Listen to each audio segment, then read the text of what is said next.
Okay, so I'm going to be recording this part of our lab. We have a circuit that you all have built. The circuit you all have built should look something like what's on the projection screen. You all did the analysis for this, so now you have to hook up 4 volts on this side, and you have to hook up 7 volts on this side. So we're going to do that just right now on the power supply. So let's bring this over here to the power supply. Put this up a little bit higher so we can kind of see what's going on. Focus. Here we go. Go ahead and get your test leads out. Black to black. Start with these guys at 12, goes guys down to 0, and hook up our positive 4 on this side, and ground goes to ground down here. And hook up our 7 volts on this side. Red banana, black banana goes on there, red banana goes in here. And remember, we're presenting the negative voltage to the circuit, so I'm going to present the black to this part of the circuit and the red. Let me coil up some of this. And black will go there, red will go there. So this is your hookup. Now we'll turn the power supply on. Adjust this side something close to 4. Adjust this side something close to 7. Get out your digital multimeter. Your digital multimeter, confirm you have the appropriate voltages in the appropriate positions. Digital multimeter, here, here. Let's go to volts, turn the machine on. Take a look at the display. There we go. And we shall measure to ground. Here's my circuit ground. I want to confirm this side has positive 4 volts. Hold steady. And my display shows 4.07. Let me see if I can fine tune that down to, it's pretty close. If I breathe on it. Okay. That's as close to positive 4 volts on that side as I can get. And then on this side, I want to confirm I have something that's close to negative 7 volts. So go ahead and fine tune this. I think if I breathe on that, it might go a little too far. Oh, okay, I'll leave that alone. And the measurement, so that you can see where I'm confirming all of this. Okay, so on this side of the circuit, I have 4.0. On this side of the circuit, I should show 7.0 on the right-hand side of this resistor. So this, I'm going to walk around the room and sign you off on these voltages being correct. I'll put the recording on pause. Hey, lovely. Welcome to week 10 lecture. So week 10 lecture will begin with a new definition. New definition is audio frequencies. So audio frequencies are those frequencies that humans can hear. And that range of frequencies is typically stated at 20 hertz up to 20 kilohertz. Now, any of you who have had a driver's license, or any of you who have a driver's license, have had a vision test. Any of you who wear glasses have had a vision test. And the purpose of a vision test is to test your visual acuity. How well can you resolve smaller and smaller letters of the alphabet at specific distances away from the letter chart? Well, your hearing test does test your listening acuity. It tests how well you can resolve different frequencies at different amplitudes. And as it turns out, interestingly, you may find that your grandparents, as you meet with them over the upcoming holidays, they may not be able to hear as well. You might have to speak a little louder. You might have to speak a little more slowly so that they can resolve what it is that you're saying to them. And so your hearing does diminish over time. Your hearing also diminishes with respect to your gender. It turns out that guys lose upper frequency hearing at progressively earlier years than females do. And for whatever reason, it just happens that way. So take a look at what actually will make sound. And this is a dissection of a loudspeaker. The dissection of the loudspeaker goes to show different parts of the loudspeaker. You happen to have a diaphragm. The diaphragm is the part of the loudspeaker that actually moves air. And if you take a look at the cone that I'm holding in my hand, the speaker that I'm holding in my hand has a diaphragm. The diaphragm in this case happens to be this white cone, and it will move air by moving back and forth like a piston. And as it moves back and forth this way, it's going to excite the air molecules and generate sound waves. So the diaphragm is the portion of the loudspeaker that actually excites the air. It creates the sounds that our ears can hear. Now the diaphragm comes in different shapes. Some diaphragms, like this one, happen to be what we call a cone, because it does look like a large cone. Other diaphragms could be flat. Other diaphragms could be dome-shaped, okay? So what's typically a dome on the center of the cones is not the dome speaker that I'm talking about, it's just a dust cap. And unfortunately, in too many instances, children and young adolescents have a thrill at poking this dust cap and smishing it to pieces. So when I go to pass this guy around, please don't smish my dust cap, okay? It will injure the speaker irreparably. So you have the diaphragm. Another part of the loudspeaker is the frame. Now the frame on these loudspeakers is typically a stamped steel frame, as it is in these baskets. They're stamped steel. Sometimes they are cast aluminum, cast magnesium, sometimes some sort of a cast alloy. And the castings are more expensive. Typically for your higher quality loudspeakers, they may be cast. Your stamped steel is going to be a little less. Much the same way when you're looking at cars. How many of your friends' cars have stamped steel rims? That's kind of a budget way to build a car wheel. But those that are cast aluminum or cast any other type of metal are going to be more expensive. And the same thing with loudspeakers. So the stamped steel is the budget way to go. We need the basket to help hold the outer part of the frame, outer part of the cone. And so there is a surround. The surround is this little foam lip that helps to suspend the cone to the frame. Now, in addition to the frame, there's also something known as a voice coil. And the voice coil is hidden inside the speaker. We happen to have a couple of these dissected. So I happen to have some voice coils that are shown in my hands. The voice coils that are shown in my hands are made of very fine copper, as you can see, and they're wound around a cylinder, okay? And the voice coils are attached to the apex of the cone or the apex of a dome speaker. And they're also attached to something known as the spider. This is the spider. The spider is another suspension element. So these cones have two suspension elements.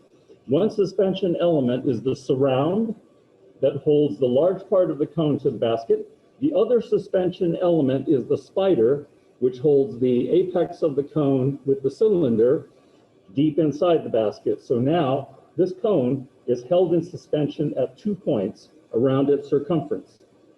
The voice coil, being made of copper or sometimes aluminum, will develop a magnetic field depending upon the signal you feed it.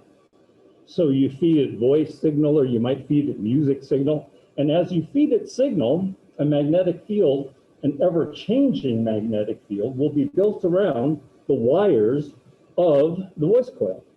And since this is held in place inside a donut-shaped magnet, the donut-shaped magnet provides a fixed magnetic field. The cone and the coil has a changing magnetic field.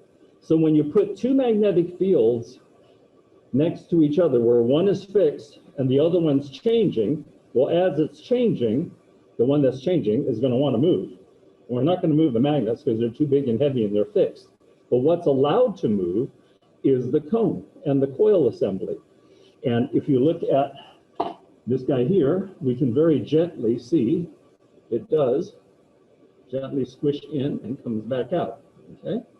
And that ability to be able to move in and out is what creates the sound. And what causes it to move in and out are the opposing magnetic fields of the coil that has a changing magnetic field because of the signal in comparison to the fixed magnet that goes around it. So this is how most loudspeakers are built, how most loudspeaker drivers are built. And they come in different sizes. We happen to have one that we're going to be building, we're going to be using in a lab next week. It'll be this guy here. We're going to use this in the lab.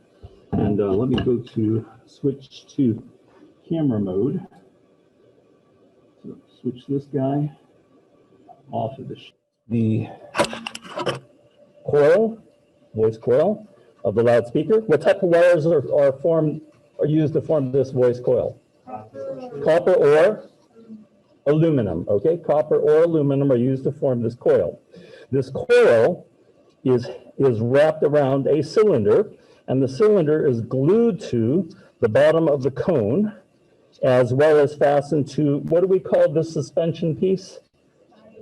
This one's called the spider. Where do we find the spider? The spider is found,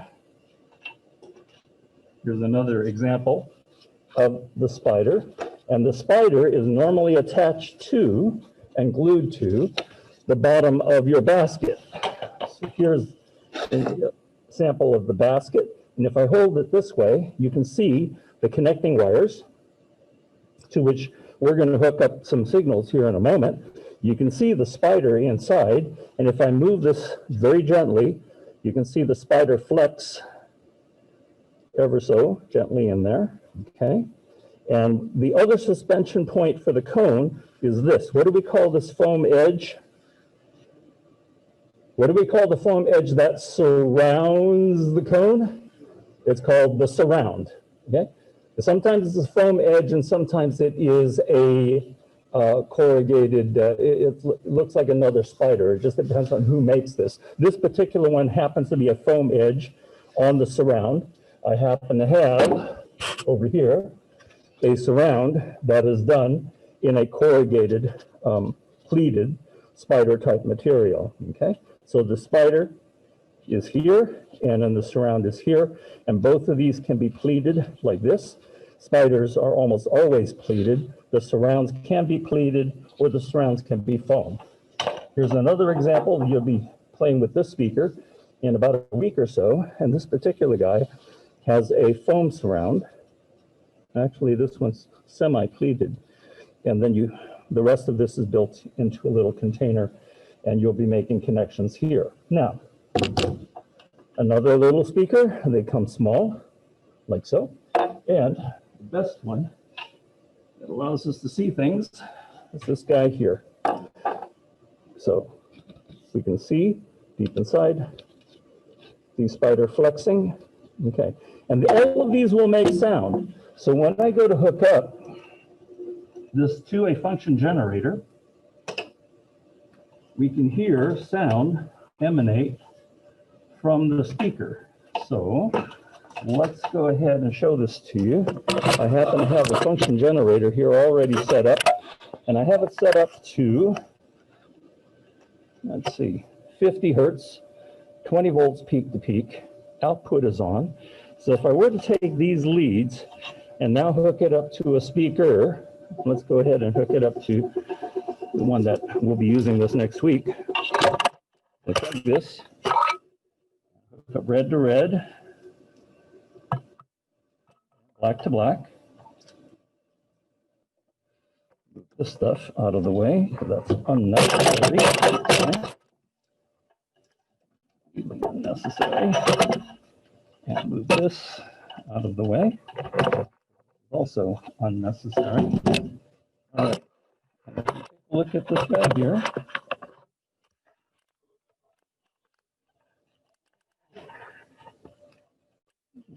Okay. Now, at this frequency, which is 50 hertz, you barely hear anything. If I were to change the frequency from 50, and let me go so you can see the frequency dial, and hold this here, you'll be able to begin to hear something. Hear that? Hear that now? 190 hertz.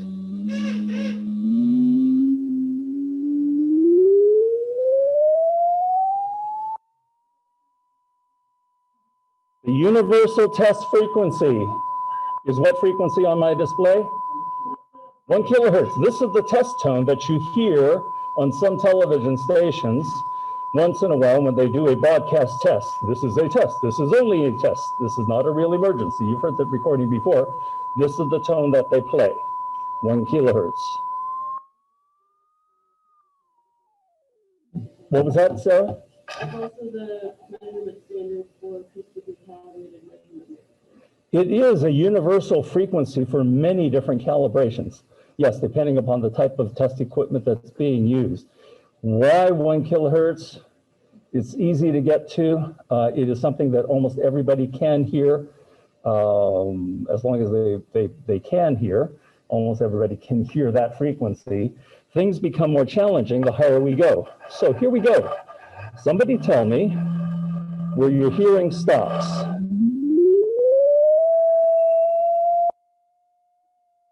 Okay, I'm going to move a digit over. So that's 1 kilo. Everybody can hear that okay? All right, and I'm going to go 5 kilo. Everybody can hear that okay? I haven't heard anybody's ears yet, but I'm going to get close, and then we'll go up to 10 kilo. Some people can hear that. Some people will hear it less. Okay, and I'll go up to 13. Can you hear 13 kilo? Okay, and this is as strong a signal as I can get into this device. Now let's go up to 14 kilo. How many people can hear 14.2 kilo? A little bit. All right, yours are doing great. 15.2 kilo. Still there. Kind of there. All right, here comes 16. There's 16 kilo. How many people can still hear 16 kilo? And the further away you are, it also makes it challenging also. We move up to 17 kilo. Can you hear 17? Yeah, it's there. Yeah, it's there if I point it at you. Yeah, if I point it at you, you can hear it. Okay, Isaac, can you hear that? Yeah, that's 17 kilo. Okay, here we go. Let's go up to 18. Okay, we're at 18 kilo now. Pointing straight at Jacqueline. Yeah, I can hear it. Yusuf? Sarah? It's almost not there, huh? Robert? Yeah, no? Wei Ji? Isaac? No, we kind of lost it at 17, right? So we're at 18. All right, let's see if we can hear up to 19. So 19 kilo coming up. Okay, there's 19 kilo. Jacqueline? Sarah? Not from that distance. really hard. So when they do a hearing test, are they putting earphones at a distance from you, or are you wearing the coffee cup headphones? You're wearing the coffee cup headphones. So if I put this next to my ear, I'm supposed to be able to hear it. If my ears, maybe I need Q-tips. You know. Anyway, so that goes to show, and bring this back down to,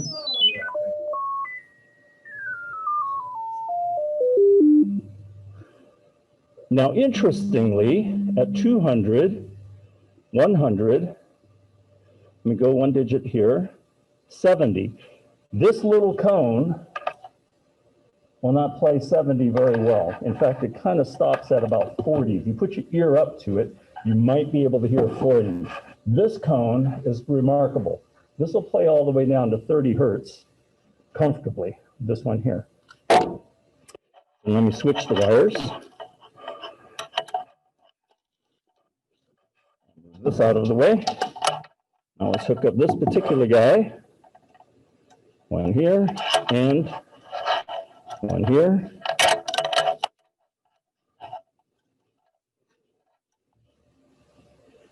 And although you can't hear it from where you are at, I'd like everybody to come over just for a moment, stick their ear into this and see if you can hear, oops, 30 hertz out of this particular cone. It's kind of exciting. Put your ear into that. You hear that? Whoa. Yeah, it's a whoa. It's really nice and low. It is. Yeah. Yeah, very few speakers can resolve frequencies down to 30 hertz. Yeah, it's like a proximal. Yeah. Yeah, you got to get close to it. I have limited amount of voltage to it. Go ahead, Sarah. Can you hear the 30 hertz? Yeah. Yeah. You can almost feel it on the table. Yeah, yeah. Well, if you put your hand on the table, you'll feel it. Yep. For sure. Put your hand on the table. Put your hand on the basket. You can feel the 30 hertz. Yeah. Yeah. Yeah. Very interesting. Okay, so loudspeakers. Yes, they make sound. All right, let's talk a little bit further about this. So let me go back to here and go back to share screen. Go to here and share.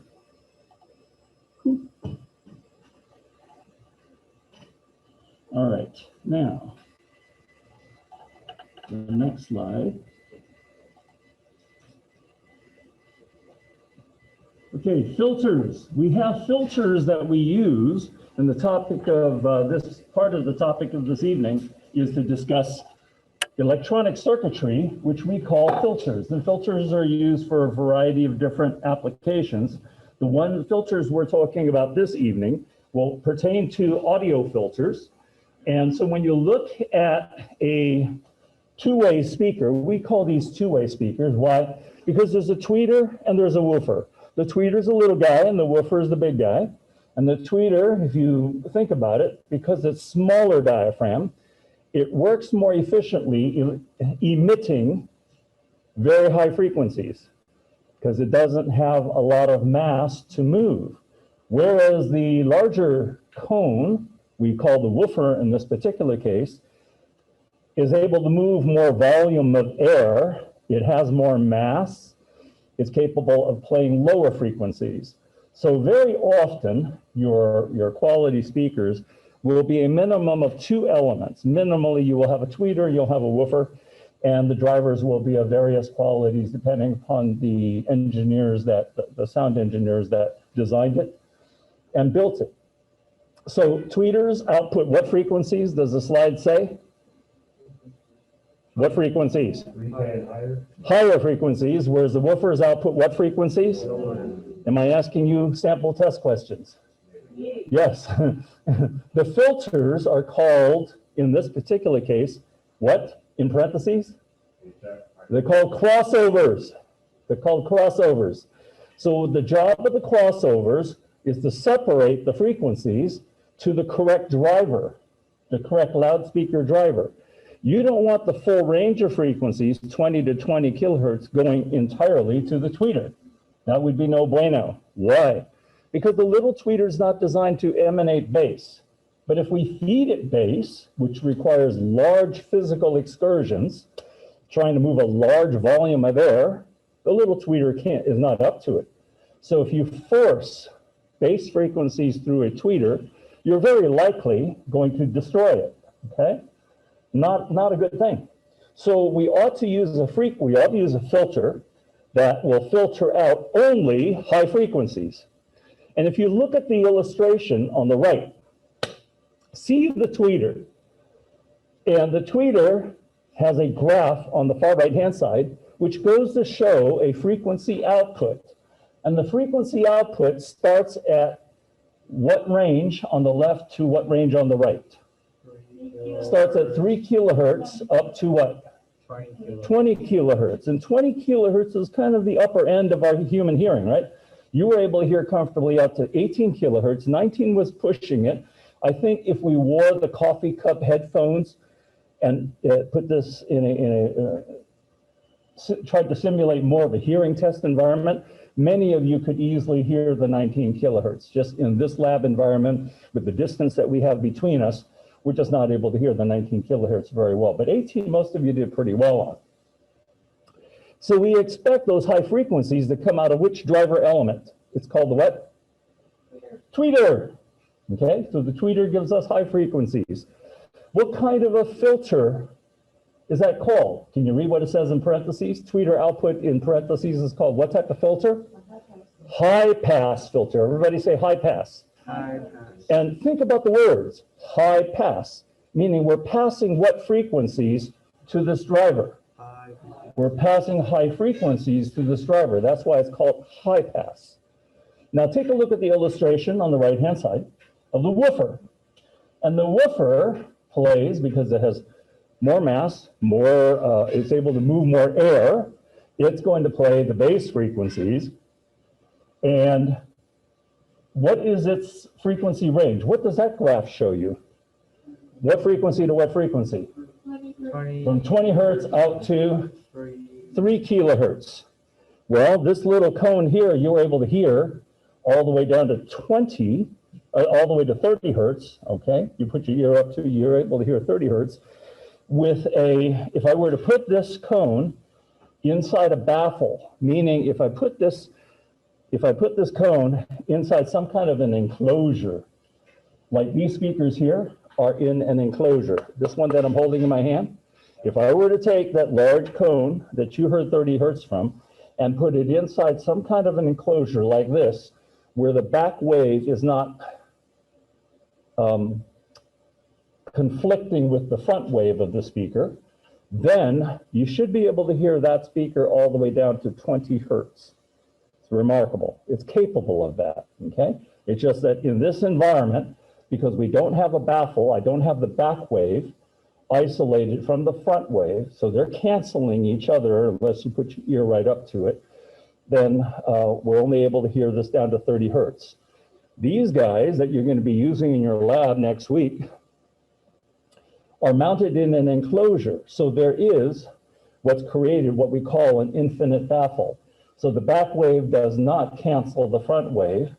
The back wave is enclosed, and you only hear the air that's moved by the front side of the speaker. So this guy will output louder. This guy will output a broad range of frequencies. But if I were to take this cone out of the plastic enclosure, it would struggle to make sound the same way the one on my desk is struggling to make sound. Take a look, however, at the two filters. Do the two filters have a curve to them? They're straight, they're flat, but ultimately each oscope trace, each pattern has a curve where it curves down, it diminishes, yes? There happens to be a point in each of those curves that's called a crossover point.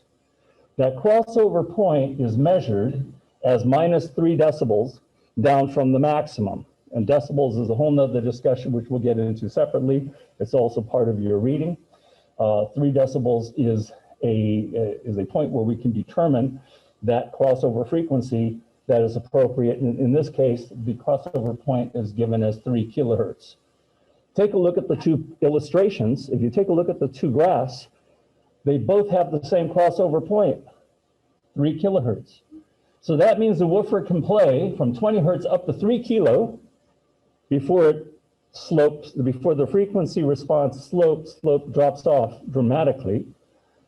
And then the tweeter takes over at 3 kilohertz and plays from 3 kilohertz all the way up to 20 kilohertz. So there's kind of an overlap between the two, yeah? And that overlap at the 3 decibel point, minus 3 dB point, is called the crossover point. Each speaker complement by the audio engineers is designed so that there are very specific crossover points between their speakers. And all that's part of their engineering. How is that determined? Can you see this on the schematic symbol? What are the electronic components that make up the circuitry going to the tweeter? What do you see there? You see a you see a capacitor and you see a coil. It's called an inductor. I haven't talked about that yet. And then if you take a look at the arrangement to the woofer, you see a coil and you see a capacitor. Which component is in parallel with the tweeter? The cap or the coil? The coil is in parallel with the tweeter. Take a look at the woofer. Which component's in parallel with the woofer? The cap.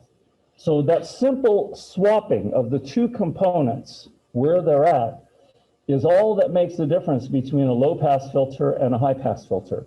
We will get into the detail of how these circuits actually work on a more granular scale, but I just wanted to show you an overview of these components being used to create filters, something we call crossover networks within a speaker. Okay, next slide is this one here. Let me go to... Are the capacitors and coils the same values? No, the caps and the coils will be decidedly different values because of the frequencies. Yeah. And here we have tweeters versus mid-ranges versus woofers.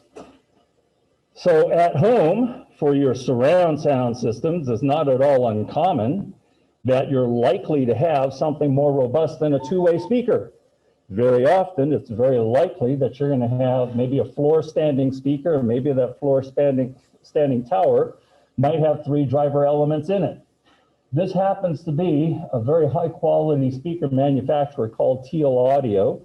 Teal Audio, pronounced with a hard T, comes from my friends in Lexington, Kentucky. I've met Mr. Teal, been to the factory training, and they just make superb products all the way through today. The speaker is shown with 3 driver elements. There's a tweeter, there's a mid-range driver, and there's a woofer.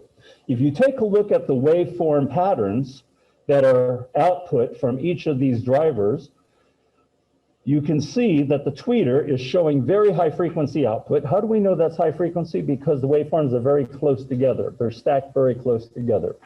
The woofer, on the other hand, is playing low frequencies. We can tell that graphically, because graphically you should be able to see, in this case, they're showing you a single sine wave. So the longer the period of the waveform, the lower the frequency. So we have low frequencies from the woofer. And if you take a look at the waveforms that's shown out of the mid driver, the waveforms are somewhere in between, indicating that they're somewhere in between high frequencies and low frequencies. Where do each of these drivers get their signal from? What's in the rectangle? Speaker crossover network. And the speaker crossover network, if you look very carefully at the cutaway that I happen to have here, is this massive circuitry right here in the back of this speaker. So a really, really well-built loudspeaker is going to be more than just an empty box. You see all the bracing that happens inside of this? There's a tremendous amount of bracing that happens inside of this so that the cabinet walls do not flex. If you take a look at the baffle board is the front board to which the drivers are mounted. The baffle board is a double thickness board. And again, that's part of their engineering because they do not want that particular board to flex, to resonate like a violin does. The reason why violins and guitars, violas, ukuleles, any string instrument that, mandolin, whatever it is that you like to play, string bass, the reason why they all sound unique and wonderful is because the baffle board to which the strings rest on is thin. And we want it thin. We want it to resonate. We want it to vibrate and create a wonderful tone depending upon the string that is plucked or the string that is being bowed. Here, we don't want that to happen in a loudspeaker design. So a really well-built loudspeaker design is going to be heavy as heck, have a very, very strong baffle board, in this case, double thickness baffle board, because the only sound we want is what comes out of the drivers. No sound out of the box. We do not want a resonant box. That's why there's so much bracing that happens in here. Also, the mid-range driver is very often in its own enclosure. Sometimes it's taken away, but there's a cylinder, a huge cylinder that isolates the mid-range driver from the, in fact, you can see it here. There is a tweeter here. There's a mid-range driver right here. Can you see the tube that's behind it? It's a huge tube. And that isolates the air chamber of the mid-range driver from the woofer. Why? Because look at the speaker design. Look at what I'm holding in my hand. The sound comes out of the cone on the front, but sound also emanates from the back side because the basket's open, yeah? We cannot allow that back wave to interfere with the other drivers in the cabinet. So what do they do with the mid-range in this particular manufacturer? They put it in its own sound chamber. So it's completely isolated. The woofer will not adversely affect the backside of the cone of the mid-range. Neither will the backside of the cone of the mid-range affect the woofer. The tweeter is completely isolated. There's no way to get to the back of the tweeter. It's completely sealed. Okay? So I'll just give you that cutaway to give you a visual of what's happening on the back of the speakers. Now, let's move on. So what's your takeaway from all of this? Your takeaway is to understand these terms. Tweeter requires what type of a filter? Mid-range requires what type of a filter? Band pass. And a woofer requires what type of a filter? Low pass. Okay. The schematics for RC filters happens to be shown in this slide. So by having the capacitor at the top and the resistor in parallel with the tweeter, we form what type of a filter? This is called a high pass filter. Now, if I reverse this combination, I put the resistor on top and the capacitor in parallel with the driver, the woofer in this case, I have reversed the function of the filter. Now it becomes a what type of filter? Low pass filter, okay? And then if I use a combination of resistor cap and then cap resistor, I have something very unique called a what pass filter? Band pass, meaning if you look at this middle part of the slide, am I passing any low frequencies here of substance? No. Am I passing any high frequencies here of any substance? No. I'm only passing a band of frequencies that hopefully will accommodate the mid-range driver of this particular speaker design, okay? So we have introduced to you three kinds of filters: high pass, low pass, band pass. The fourth filter is called a band reject, okay? A band stop or a band reject filter. And a band reject or band stop filter will look like this guy here. So let me go ahead and get this guy here, do this, get the camera switched over for a moment, take off the stop share and go to camera and camera, oops, video. Come on, press the right button here, Co. Camera, there we go. Okay, and I need to go this way. focus. Cool. All right. So we have something known as band stop filter, AKA. What's AKA stand for?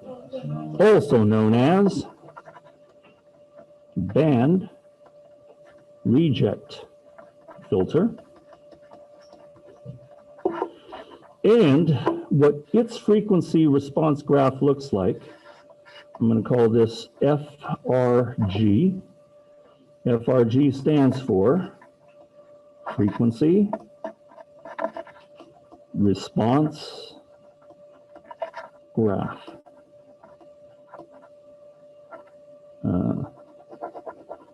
Getting dyslexic here. Okay, frequency response graph. And so here we will have frequency on this axis measured in hertz. And over here we will have something called amplitude. Amplitude, or V out, called a couple of things on the vertical axis. And that's typically measured in units of volts, or sometimes measured in units of decibels, dBs. D-E-C-I-B-E-L-S. And so what a band reject filter does is, if this side were low frequencies and this side were high frequencies, a band reject might look something like this. Might look something like this. It'll come here, go down, and then come back up, back over. And what are the ranges of frequency? Well, let's see. Let me create a dotted line here. Dot, dot, dot, dot, dot, dot, dot, dot, dot, dot, dot, dot, dot, dot, dot, dot, dot, dot, dot, dot. So this will be -3 dBs from the max. And where this dotted line meets this waveform, it meets at an intersection point there, and it meets at another intersection point here. The intersection point that it meets here drops a vertical. And the vertical here will be the F lower. Looks like I spelled the word flower, doesn't it? Okay, so this is your lower cutoff frequency.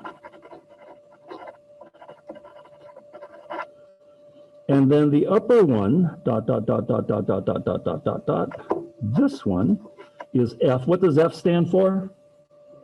Frequency. Well, this one would be F upper.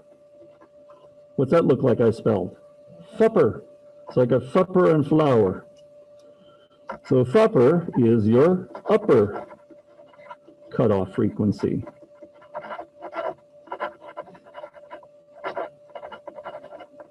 Upper cutoff frequency.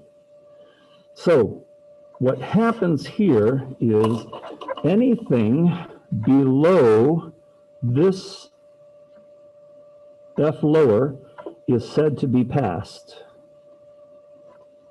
Anything that is above the F upper is said to be passed. What happens to the stuff in between? What happens to this range of frequencies that happens between F lower and F upper? What did we call this filter? We call this a band what?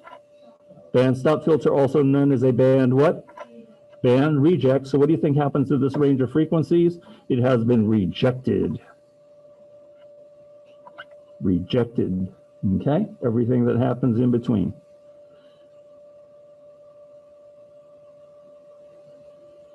So this, what I've just illustrated for you, my friends, is called an FRG. And FRG, again, stands for what? Frequency response graph, because it shows your frequency on the horizontal axis, and vertical is your amplitude, and shows you the behavior of this remaining filter. This is the fourth filter that we'll introduce you to this evening, okay? Now, In your canvas, I'll go to canvas in just a moment. Let me go to here, go to here, and go to canvas, and here, and let me go. I'll bring this back in just a moment. Go ahead, stop this share, and go to, move this over to here, and move this guy down. Okay, so back to the PowerPoint.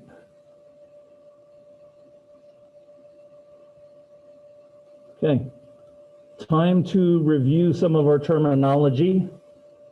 You should have this somewhere in your journal. We are now going to enter, because we're in week 10 now, the next part of our electrical terms in much greater detail. So this starts off with frequency measured in units of hertz. Time is measured in what units? Seconds. Period with a capital T is measured in units of? How do you define T? What is period? Time for? Time for one cycle. Is there a formula associated with capital T? Capital T is the reciprocal of frequency, yes? And take a look at, is there a formula for frequency? Frequency is the reciprocal of time, all right? You will be, cycle is a very important definition. If you take a look at cycle is defined here as that part of the waveform from a start point through its rotation to that part of the waveform where what? It begins to repeat itself. You are introduced from last week's online work to the concept of capacitance and capacitors. We looked at some of those last Thursday. And so capacitance is the quantity. What is the symbol for capacitance? Capital? What are the units? What is the symbol for farads? Capital F. What is the fundamental fundamental property of capacitance? The ability to what? Store charge between what? Conductive plates. What's in between those conductive plates? What's in between is something called the dielectric. What is a dielectric? A dielectric is a very special insulator that is used to make capacitors, okay?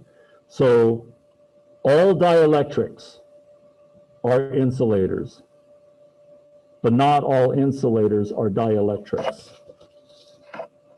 Did you catch that? It's a very, very important point. So let me come to that.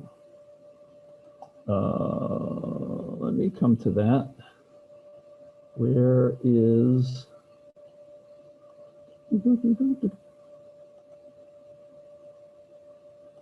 Zoom meeting, okay.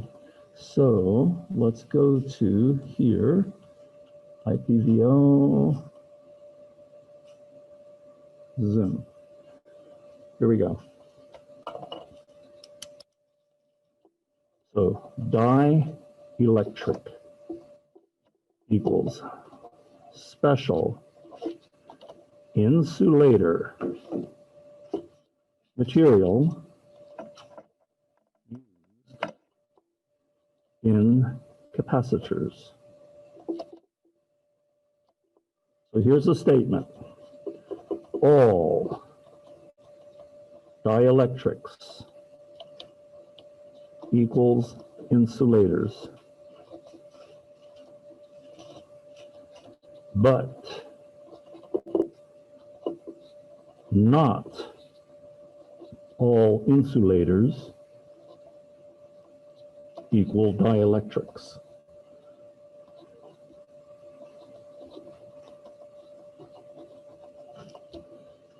That's got to be in your journal, okay? It's an important concept. All dielectrics are insulators, but not all insulators are dielectrics. So that begs a definition. What is an insulator? Insulator is any material that prevents current flow. Okay, any material that prevents current flow. Do I happen to have an insulator material around the copper of this cable? This happens to be a plastic type of material. That is the insulator. Another type of insulator could be my rubber gloves, okay? That is another insulator. It prevents me from getting shocked if I were to touch a small 9-volt battery, let's say. Now, we won't be using this material. This is a good insulator material, these rubber gloves or latex or mylar or whatever type of gloves that I happen to be using. We won't be using this type of material to make capacitors. This is not an appropriate material to use, although it is an insulator. So dielectrics are special insulator materials that are used in capacitors. And the name of the capacitor is the name of the dielectric. So very often you will see the special insulator material. Mylar is a special type of dielectric. Ceramic is a special type of dielectric. Polypropylene is another dielectric. Okay, so these are types of dielectrics, and the type of capacitor is named after the type of dielectric used. So there are mylar caps, there are ceramic caps, there are polypropylene caps, and the name is given to them by virtue of the dielectric that's used. Okay, okay. All right, I just wanted to make that fine point, and then we will go back to,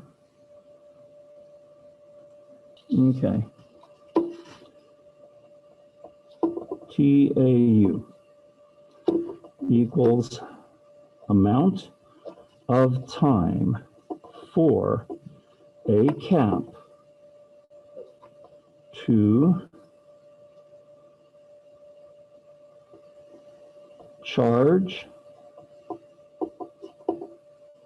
up to 63.2% of the remaining charge quantity. Now just define it as that, 63.2%.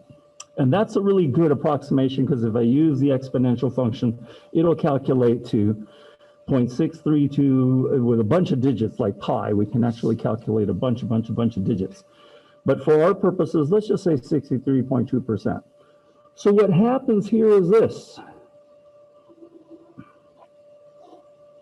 So let's go ahead and say, here's my maximum, max, and let's say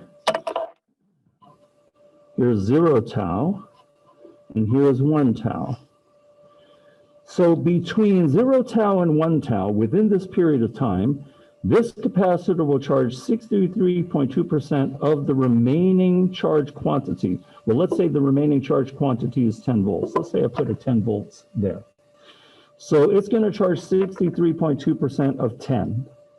What is 63.2% of 10?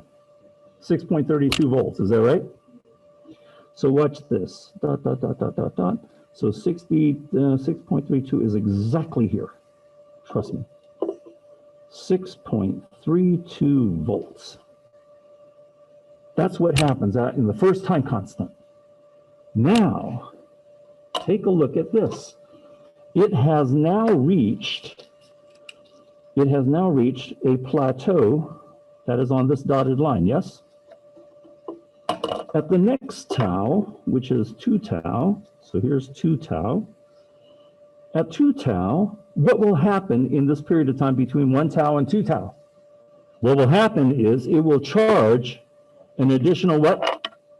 63.2% of what? Of the remaining charge capacity. Well, look at my graph. Between here and here is what it can charge. What is this amount between here and here?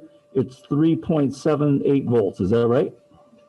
That's the remaining amount. take your calculator. Take your calculator, take 3.78. Where did the 3.78 come from? The 3.78 was 10 minus 6.32, yes? So there's my 3.68. 3.68, I'm sorry. My dyslexia. 3.68 volts. And of this 3.68 volts, we're going to multiply this by 0.632. Boom. It charges an additional how much voltage? 2.33 volts. Where's that going to put me? That's going to put me exactly right here. It charges from here to here an additional 2.33 volts. What was it where my pen is pointing? My pen is pointing at 6.32. How much more did it charge? 2.33. So my 2.33 plus my 6.32. Where is my voltage now? My voltage now is right here. My voltage now has reached 8.65 volts. Now, here's my next tau mark. 3 tau. 3 tau. And within this tau, are we in agreement it's charged all the way up to 8.65? Are we good with that? How much voltage is remaining? 1.33. Okay, so we agree we will have what's my green pen? We will have 1.35 volts. We have 1.35 volts remaining. Of the 1.35 volts remaining, how much will it charge in this time constant? 63.2% of the 1.35, is that right? Here we go. 1.35 times 63.2%. It will charge an additional what? A 0.85 volts. So it will now reach exactly this point here. So I'm going to add this to 8.65. I am now at 9.5 volts. 9.5 volts is where this guy is after 3 tau. Draw a dotted line. How much is left? Half a volt. Here we go. Here's 4 tau.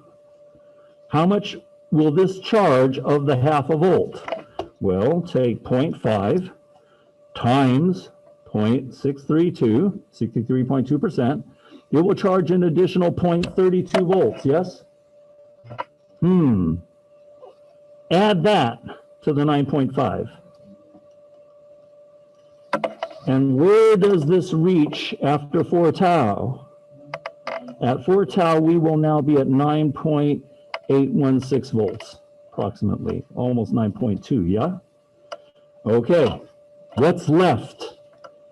Dot, 5 tau. And what's left for this to charge is subtract 10. So I'm at 0.184 volts left.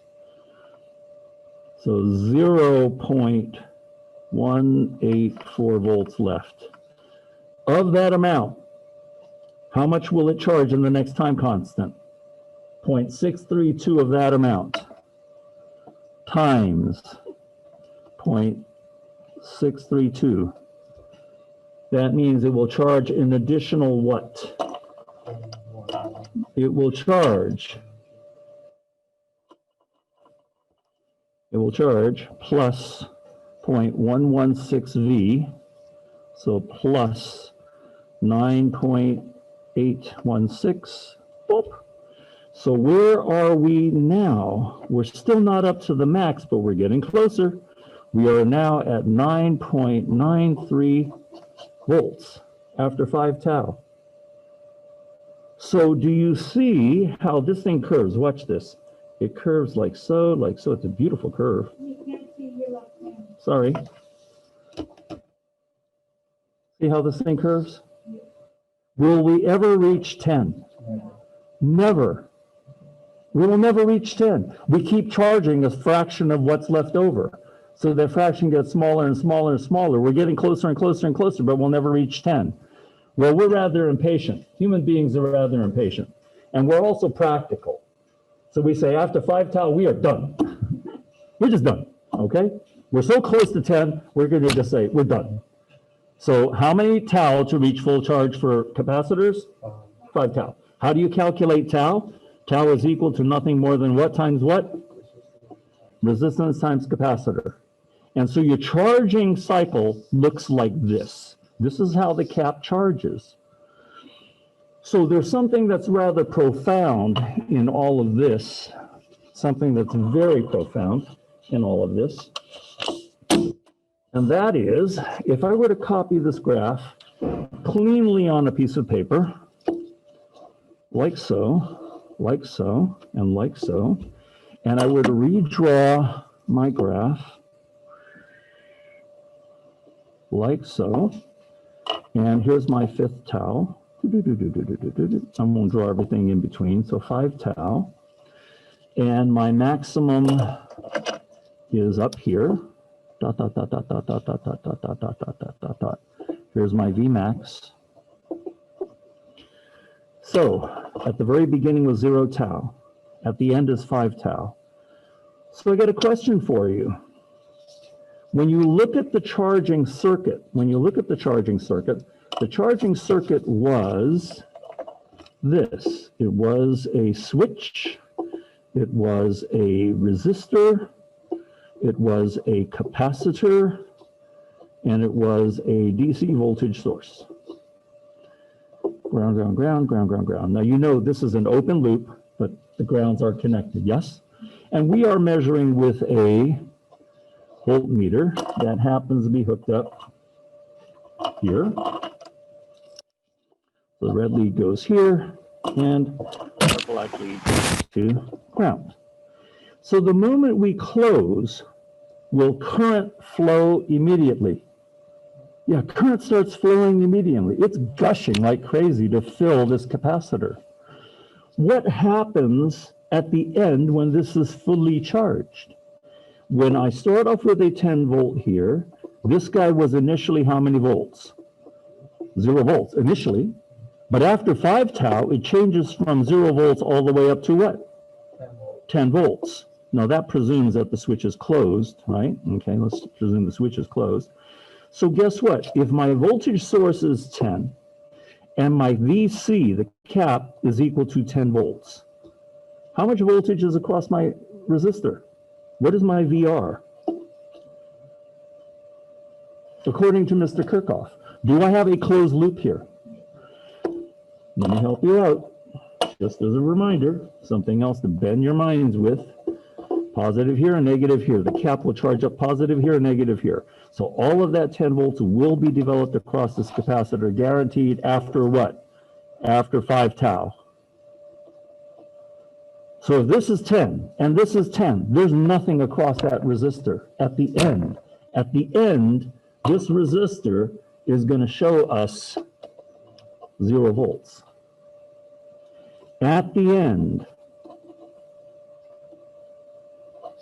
of 5 tau, your VR equals 0 volts, and your IT is equal to, if it's fully charged, do you have any more electrons moving? No, 0 amps. So at the end of 5 tau, we have a 0 here and we have 0 amps. What happens at the very beginning? At the very beginning, you have maximum amps. So this is what I'm hoping for you to be able to see, is that this goes to show VC, the voltage on the capacitor. However, the IC comes down this way, like this. This is IC. So IC equals maximum at 0 tau. IC equals 0 amps at 5 tau. VC equals max at 5 tau, whereas your VC over here, VC, is equal to, VC equals 0 volts at 0 tau.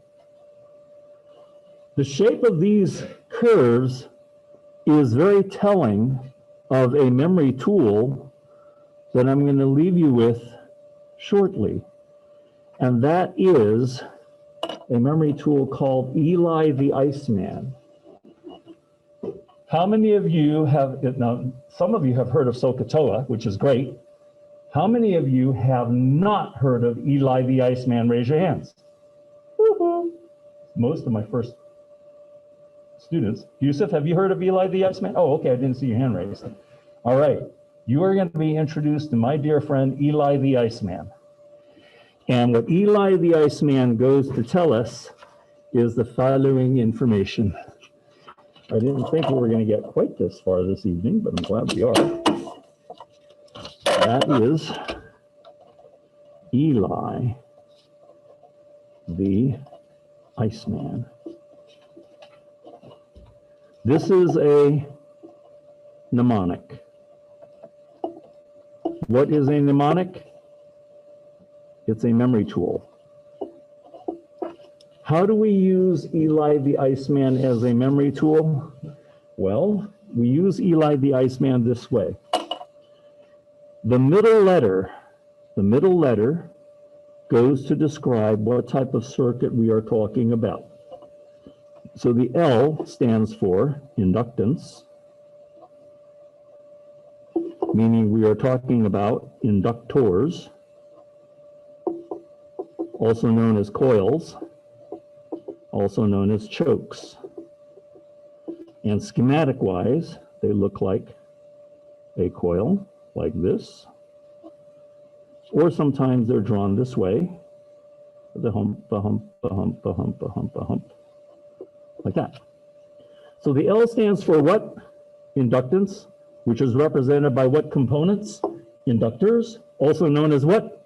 Coils, also known as chokes, and they're drawn these two ways. The C represents a property known as capacitance. Capacitance. And the devices we use here are known as capacitors, also known as caps. Capacitors are abbreviated as caps. So the L stands for what? Inductance. The C stands for what? Capacitance. So here are the keys to the kingdom. Are you ready for this? This says the following. The E in many circles of our electronics, you remember Ohm's law. You remember Ohm's law clearly as VIR. Is that right? You also should remember in our textbook, Delmar's Handbook of Electricity, they show EIR. You may have noticed in your reading. Some of you have brought this to my attention and I've explained it to you. Some of you may not have brought it to my attention. Some of you may not have noticed this. But your textbook goes to show instead of the V for voltage, they're using E for voltage. Why can they use E for voltage? Because E stands for what? It does stand for voltage, but the E comes from electromotive force. E comes from where? Electromotive force. So the E is the same as V. They are interchangeable. And in many books, depending upon the author, you can see V and E interchanged with each other. So ELI the ICE Man as a mnemonic means this. When we're dealing with the property known as inductance, E before the I, is the E written before the I? This means this.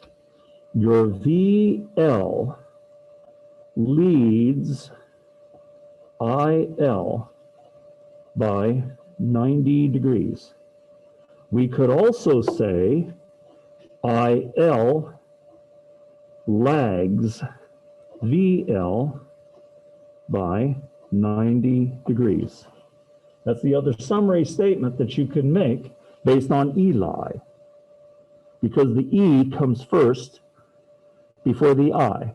So the VL, the voltage of the coil, will precede the current of the coil by 90 degrees. Just write that down for now. I'll show you graphically how this comes about. You could also say that IL lags VL by 90 degrees. They're saying the same thing. This is exactly the same thing.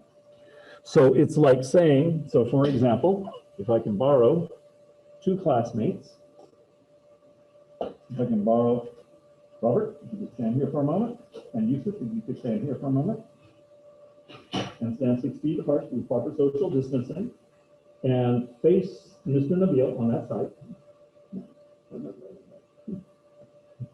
Face Mr. Nabil, and I didn't mean to wave him on. No. I didn't mean to wave him on. It's okay, he's coming. Oh well, he'll see this exercise. I didn't mean to call you Mr. Nabil. I was trying to wave you off. We're trying to explain ELI the ICE Man. And so we could say this. Can we say Yusuf is leading Robert by 6 feet? Can we say Robert is lagging Yusuf by 6 feet? Have we made the same comparison, but we use different words? Okay, Yusuf is leading Robert by 6 feet. Robert is lagging Yusuf by 6 feet. Now turn around and face the other way, just so that one person doesn't feel like they're always lagging, all right? So now we can say Robert is leading Yusuf by 6 feet. We can say Yusuf is lagging Robert by 6 feet. We're saying that we're describing the relationship two different ways, and the relationship is identical. It hasn't changed. Thank you, gentlemen. So here we're saying the VL leads IL by 90 degrees, or we can also say IL lags VL by 90 degrees. Watch what happens with Iceman. And here's the beauty of it all. This is really cool. And so let me go ahead and use this color. Sure, why not? All right. So my IC leads VC by 90 degrees using blue.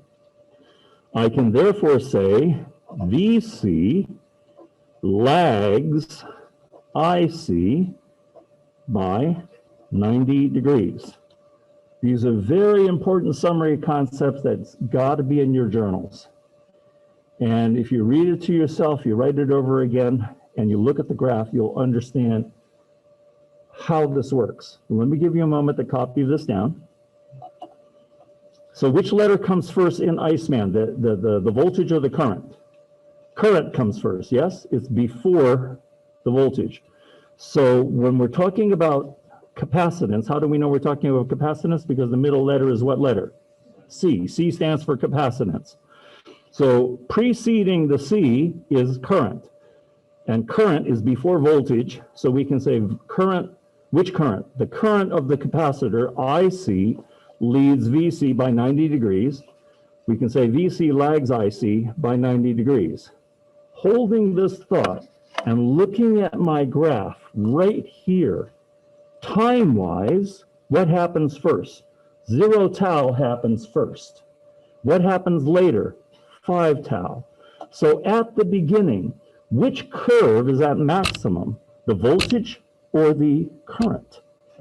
Current is at maximum. Maximum current flows. Maximum current flows the moment we close that switch. The cap starts charging, and the cap starts charging, the red curve starts going up, going up, going up. As the cap starts charging, what happens to current? Current starts to diminish. It drops. So after 5 tau, the cap has reached what? The cap has reached what voltage? Maximum voltage, but the current of the cap has reached what? 0. There's no more current flowing after 5 tau. So these two curves are moving in opposite directions. This happens with a cap and a resistor.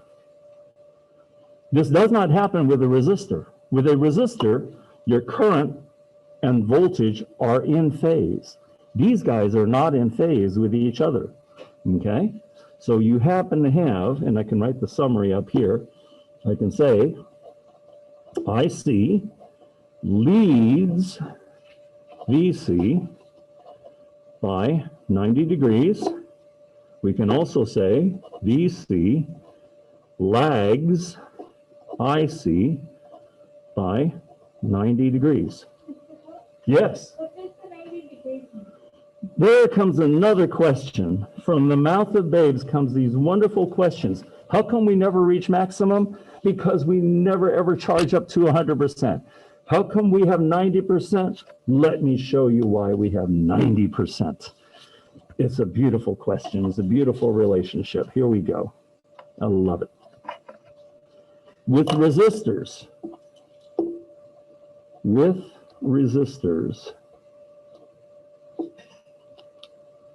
AC, we have this. Let me find my color pens.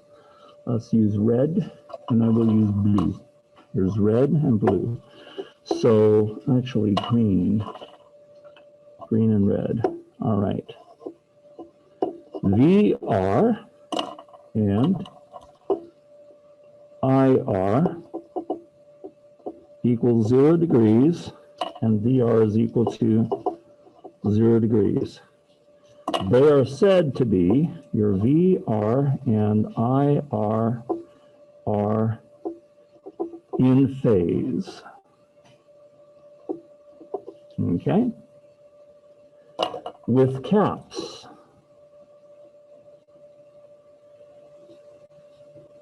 with AC, this is what you have happening. Remember, with caps, Iceman, yes? So current has to happen first. So current, I'm using the red pen, yes? And so if I look at my unit circle, here's my, let me draw a unit circle here. If I draw a unit circle here and I dot, dot, dot, dot, dot, dot, dot, dot, dot, dot, dot, dot, dot, dot, dot, dot, dot, dot. Okay, this would be 0 degrees. This would be plus 90 degrees. This would be 180 degrees. This would be 270 degrees, which is the same as negative 90 degrees, yes? There's my unit circle. So I'm going to use my red pen. My red pen represents my IC. Because what did we say? We said that IC leads my VC by 90 degrees. We said that current comes before voltage at maximum, did we not? Take a moment, copy this down.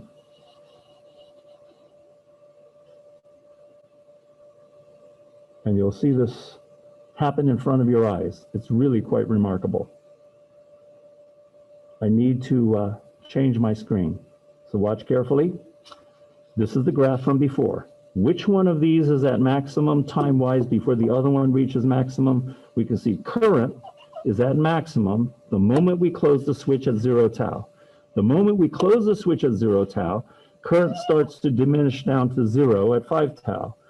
The moment we close the switch, we can see the cap starts charging from 0 volts up to a maximum. So based on looking at the upper part of this relationship, IC is at maximum before VC reaches maximum. That's why we say IC leads VC by 90 degrees. That same sentence is written here. IC leads VC by 90 degrees. Now watch, I'm going to use my red pen. My red pen represents my IC, and it's pointing at 0 degrees right now. Let me raise my whole view of the camera assembly. You can see this a little better. Focus. Okay. And I have a green pen somewhere. I do. Okay. So here's my IC, and it's sitting on my unit circle. And as it starts to rotate, 90 degrees later, my VC happens. So this is what happens. This shows my phase relationship between these two. You can call them phasors, you can call them vectors, okay? My IC will be pointing straight up by the time my VC occurs. So by the time my VC occurs at 0, IC will already have rotated in this unit circle by 90 degrees. So it shows a how many degree difference between these two phasors, between these two vectors, if you will, 90 degree relationship, okay? If I talk about coils, it will be a little different. So let me go ahead and finish this statement here with respect to coils. So with coils, with AC, and so that would be ELI. So voltage, VL leads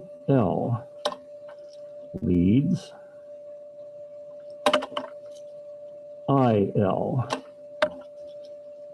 by 90 degrees. So that relationship will look like this. Here's my green for VL. It will start rotating until it reaches 90 degrees before my current through the coil happens. There is a 90 degree difference between them. Now, I haven't started talking about coils in detail, but this is just a preview of what's going to happen next week. Let's just stay focused with capacitors, because that's the bulk of what we're going to do this week. So if we stay focused with capacitors from this illustration here, IC is at maximum before VC is at maximum. And so I have my IC happening first, and then my VC will happen later. And so my phasor relationship will look like this.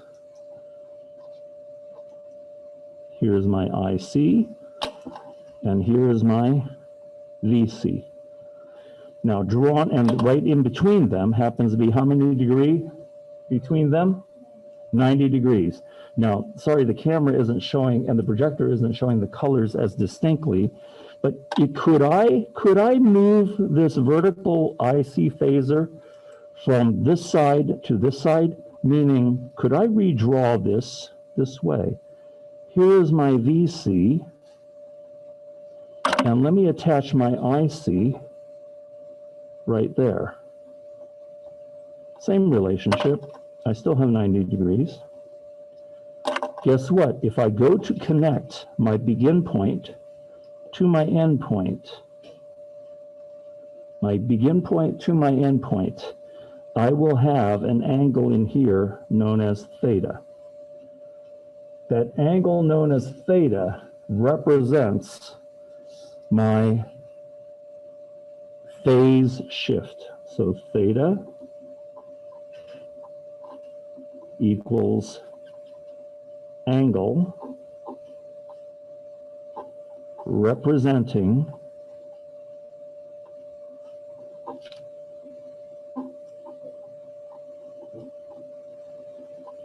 my phase shift. And that begs one more question. What is this thing called phase shift? I will show you right now. Can I change my screen on my desk, please? Did you all catch these notes so far? Okay, so here's phase shift.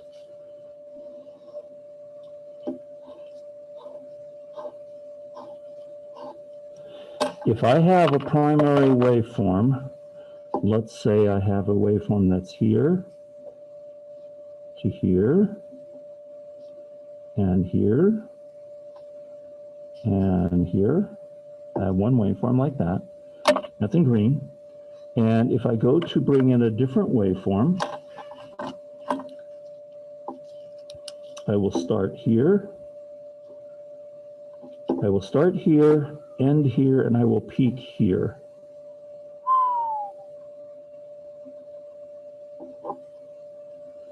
I will start here and here, and I will peak in the opposite direction. I will start here and end here and peak back in the positive direction. I will start here and end here and peak in the negative direction. I have two waveforms. These two WFs. WF is an abbreviation for what? Waveforms. These two waveforms are 90 degrees out of phase. They are not happening at the same time. One is clearly beginning 90 degrees after the other one. How do I know it's 90 degrees? I'll show you. Right here is my, and I'll do this in green. This is my 0 degree mark, yes? When this reaches all the way up to the top, right here is my 90 degree mark. When this comes all the way down to the 0, this is my 180 degree mark right there. When this reaches the negative peak, this is my 270 degree mark. When this reaches all the way back over to its start point where it starts to repeat itself, this is 360 degree. Everybody okay with how I've marked my green waveform? And my red waveform doesn't start until my green waveform's at 90 degrees. It starts here. It doesn't start at 0. It starts at 90 degrees on the green waveform. When this reaches a positive peak, my green waveform has gone to 0. When my pink waveform has gone to 0, the green waveform has gone to negative 270. They are consistently the way I've drawn at 90 degrees apart. You'll be able to see this in next Monday's labs. You'll be able to see out of phase wave shapes. We're using AC signal generator, using a simple resistor and capacitor circuit. You'll be able to see it immediately on your oscope, okay? We got a lot of fun things in front of us come next Monday. But before we get to next Monday and all that lab stuff, you have some things to do between now and Thursday. So let me recap what you ought to be doing between now and Thursday. Between now and Thursday, let me get out of this particular view and go back to, let me find my canvas. Okay, yes. And let's go home.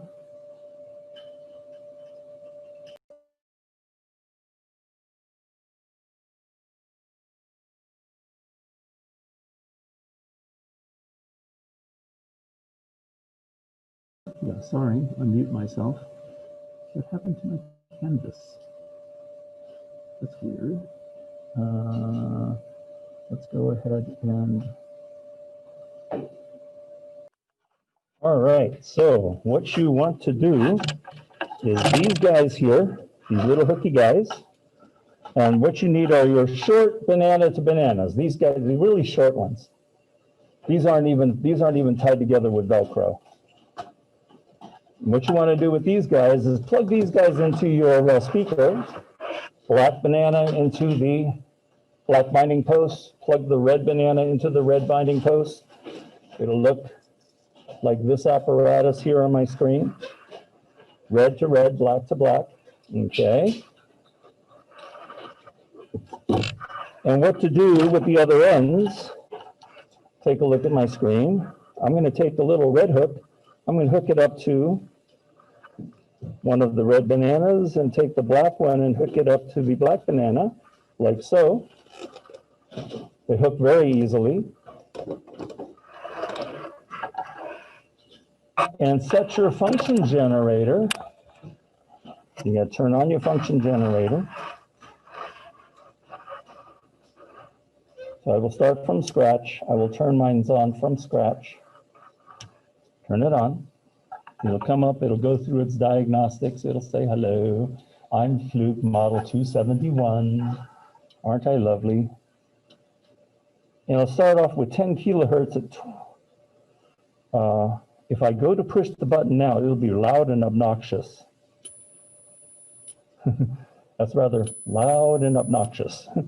I would rather us change the frequency to something more palatable. So right now the cursor's on F. How do I get the cursor to move over to the numeric side? What do I need to do? Field one arrow to the right. Now what value is blinking? The one in front, the one for 10, yes? Move the digit, so right digit, and bring this down. And right digit one more time, and bring it down to 600.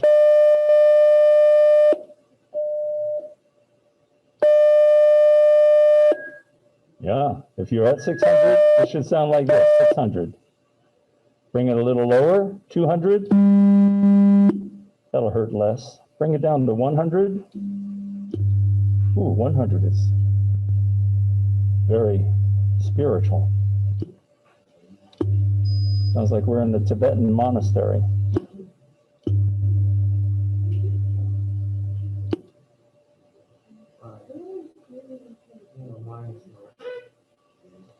Well, hold on.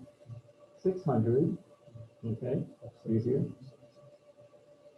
Yeah, you're in kilo. Yeah, we'll never hear it. It's way up in kilo. 600 hertz. Cool. You gotta turn on the output now.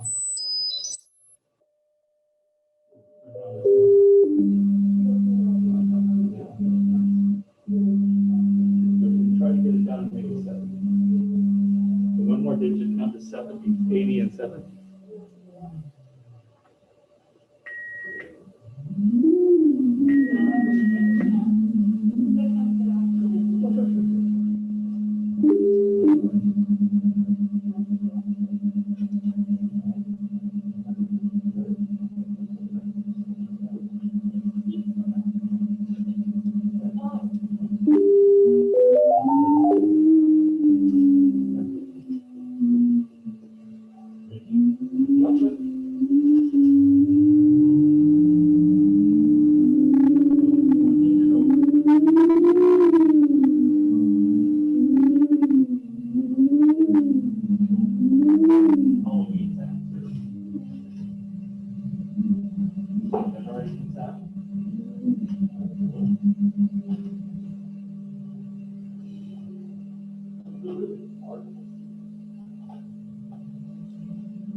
Going too high because at 20 volts, we're really going to hurt each other's views.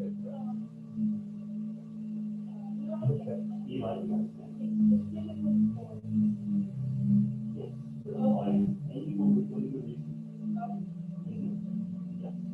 Well, ELI the ICE Man is the monitor that helps us understand the AC side of things, but it all starts with DC.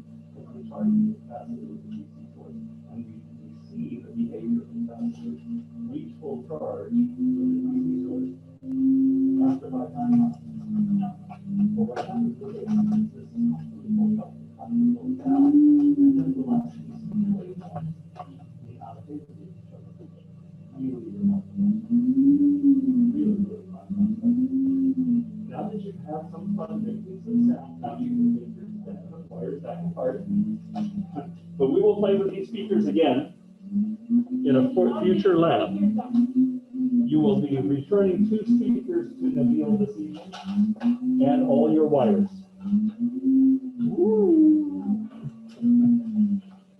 It's so much fun.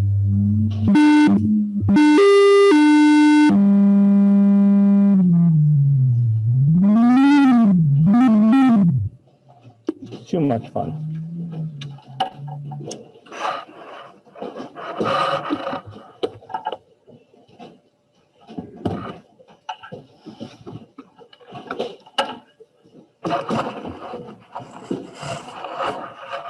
Nice.